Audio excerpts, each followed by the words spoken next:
మహేష్ గారు మళ్ళీ మీ దగ్గరకు వస్తాను. శ్రీనివాస్ చౌదరి గారి దగ్గరికి వెళ్తాను. శ్రీనివాస్ చౌదరి గారు మీరు కూడా రాయలసీమ ప్రాంత వాసుదేవ్ గారు ఒక మాట, ముఖ్యమైన మాట చెప్పండి.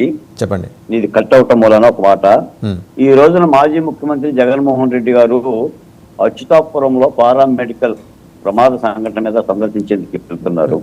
11ంటికి వెళ్తున్నారు. నిన్న ముఖ్యమంత్రి చంద్రబాబు నాయుడు గారు వెళ్ళారు. అది ఒక ఘోరకలి విషాదకరమైన సంఘటన. దాదాపు 15 మంది చనిపోయారు, 36 మంది గాయపడ్డారు. చంద్రబాబు నాయుడు గారు కూడా చనిపోయిన వాళ్ళకి ₹1 కోటి, క్షతగాత్రులకు 50 లక్షలు, స్వల్పంగా గాయపడ్డ వాళ్ళకి 25 లక్షల రూపాయలు ప్రకటించారు. నేనేమంటానంటే జగన్మోహన్ రెడ్డి గారు కూడా ఆ బాధిత కుటుంబాలకి ఆర్థిక నష్టపరిహారం ప్రకటించాలి.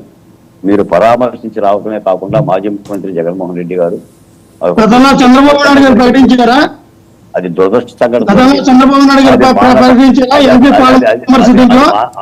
అది మానవత.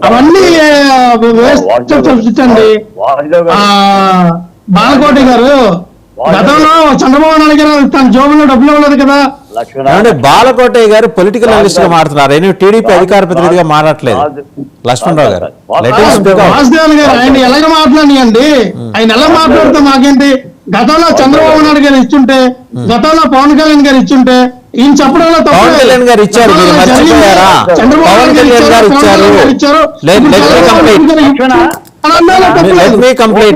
బాలకోటయ్య గారు మాట్లాడుతున్నారు.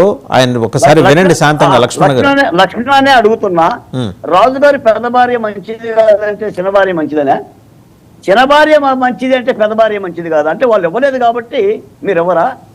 ఇదే జగన్మోహన్ రెడ్డి గారు మారలా, మీరు మారరు. ఇది ఒక హృదయ విదారక సంఘటన. ప్రజలు చనిపోయారు. రాష్ట్ర ప్రభుత్వం ఎంతో కొంత చేయూతనిస్తుంది. ఒక ప్రతిపక్ష పార్టీ నాయకుడు, మాజీ ముఖ్యమంత్రి, డబ్బులున్న ముఖ్యమంత్రిని ₹1 ఇవ్వమంటున్నా మీరు ఇలా మాట్లాడుతున్నారు. కాబట్టి విధానాలు మార్చుకోకపోతే ప్రజాస్వామ్యంలో గోవరి కడతారు.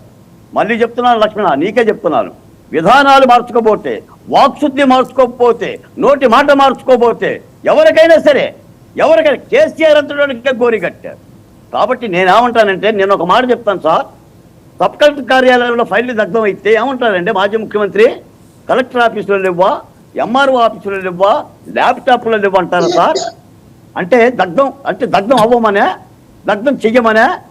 ఇదే మీరు పొంగనూరు మంత్రి పెద్దిరెడ్డి రామచంద్రారెడ్డిని కాపాడటం కోసం సబ్ కలెక్టర్ ఆఫీసులో పొంగనూరు చెప్తే ఈ విధంగా మద్దతు పలుకుతున్నారంటే, బాలకోట గారు అక్కడ అచ్యుతాపురంలో జరిగిన సంఘటనకి వెళ్ళడానికి మీకు హెలికాప్టర్లు విమానాలు ఉన్నాయి, ఇక్కడ వెళ్ళొచ్చు కదా. ఎందుకల్లా మధ్యాహ్నం 1 గంటన్నర జరిగితే రాత్రి 1 గంటన్నర వరకు కూడా ఆ సంఘటనలో ఎంతమంది చనిపోయారు, ఎంతమందికి గాయాలైన, ఎంతమంది ఇబ్బందులు పడుతున్నారు, కనీసం ప్రభుత్వానికి బాధ్యత లేదా? ప్రకటించాలి కదా.